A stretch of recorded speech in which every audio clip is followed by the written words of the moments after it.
ভগবানের কাছে কথা দেওয়া মানে কথা আমাদেরকে রাখতেই হবে। ভগবানকে বলেছিলাম প্রভুটি আজটা তোমার চরণ সেবা করবো, দুটি নয়ন দাও যেখানে তোমার নাম সংকীর্তন হবে সেইখানে গিয়ে দর্শন করবো, দুটি কর্ণ দাও তোমার নাম শ্রবণ করে কর্মে কি করবো। সবই তো বললাম, কিন্তু আমরা কি করছি? করতেই হবে আমাদেরকে, আমরা প্রতিজ্ঞাবদ্ধ। কৃষ্ণ প্রতিবাদ করে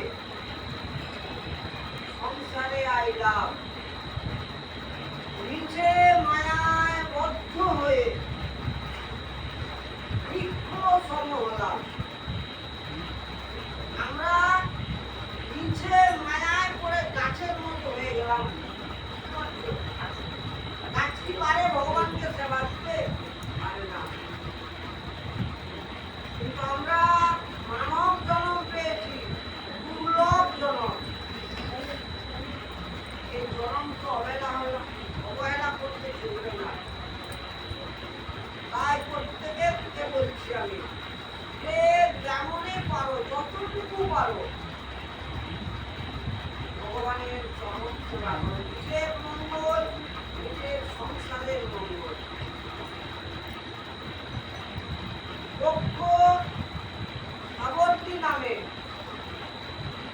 এক রাজা ছিলেন। সেই রাজার ছেলের নাম বিষ্ণু সার্বনী।